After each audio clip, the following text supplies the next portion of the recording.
May mga Oo. controversial na issue ka rin na pinagdaanan ng pandemic. Oo. You portrayed Cory Aquino sa Made in Malacanang na nagmamadyong. Oo. Ano yung mga sinabi sa inyo ng mga haters mo? Oh my gosh, alam mo ba, talagang yun, iniyakan ko talaga yun. Kasi ako, okay lang na sabihin mo sa akin lahat ng masasama.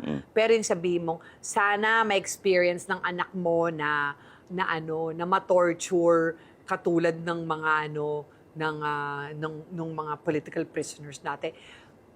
For you to wish ill of my children is just so below the belt. Parang ganyan. So yung mga ganun, umiyak talaga ako. Ganun. Pero naiintindihan ko naman kung bakit naman lahat sila nagalit. Kasi I'm a type of person. I really like to give chances to people. Pero I guess these people really believe that, nung pinaglalaban ko dati noon, don't deserve a chance. So, well, ganyan na talaga. Diba? So, anyway, pinagsisihan ko yun. Pinagsisihan ko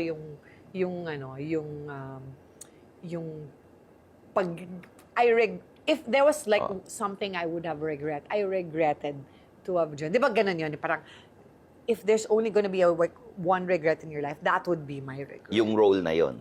To have chosen that role. Kasi, I should have thought it better. Kasi sabi nila, Giselle, UP ka. Bakit mo ginawa yun? Ganun. Hindi ko inisip eh. Sana inisip ko nga naman na taga-UP ako. Sana inisip ko yung bansa ko bago ko tinanggap yun. Kasi inisip ko lang, artista ako. So I would perform any role. Pero may mga implications pala yun. May responsibilities ka pa rin as an artist. And dapat pinili ko